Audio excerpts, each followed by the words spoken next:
Bonjour à tous et bienvenue sur boursicoté.com pour cette nouvelle analyse technique des principales matières premières où nous pourrons constater donc sur l'or et suite au retour ici sur la zone de résistance que je vous avais indiqué hier, eh bien que nous avons un double contact sur cette zone. Alors ce double contact il est vraiment très précis puisque nous avons ici un point haut, un point haut. Alors on voit bien que les cours à chaque fois ont eu du mal à franchir ici les 1259 $ l'once, mais sont surtout venus quasiment sur le même niveau ici les 1261 pour plafonner réellement même au niveau de leur crête ici.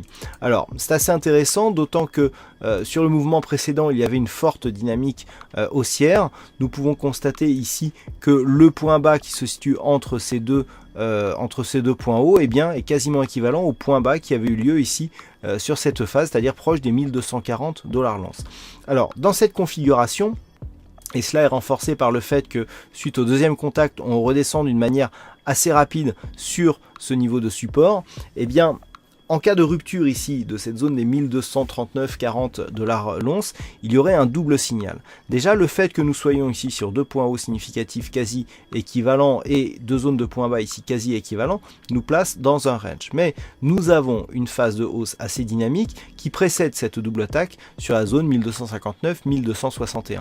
Donc dans l'éventualité ici d'un retour sur ce point bas et d'une cassure de celui-ci, eh bien il y aurait un double top qui pourrait être validé et qui pourrait nous donner comme objectif un retour sur cette zone majeure des 1220 $ l'once. Donc attention, prudence ici en cas de test de cette zone 1239-1240 $ l'once, car eh bien, en cas de cassure on pourra avoir ce double top qui pourrait être validé et on sait que le double top est une figure de retournement majeur. Du point de vue des indicateurs, on serait plutôt ici sur une possibilité de rebond avec le stochastique qui vient d'entrer en zone de survente. Le RSI est neutre et le MACD confirme plutôt une poursuite du mouvement baissier. Alors on est très partagé sur les indicateurs, donc c'est vraiment les niveaux horizontaux ici qu'il va falloir surveiller pour détecter l'établissement de cette éventuelle configuration graphique.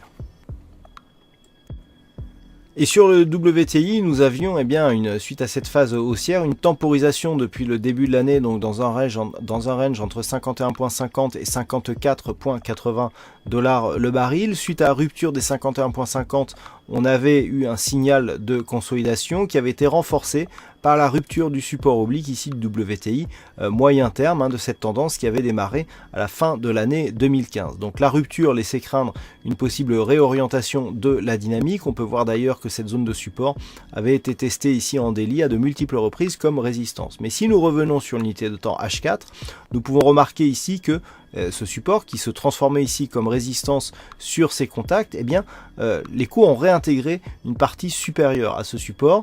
On est venu tester donc la zone majeure des 51,50.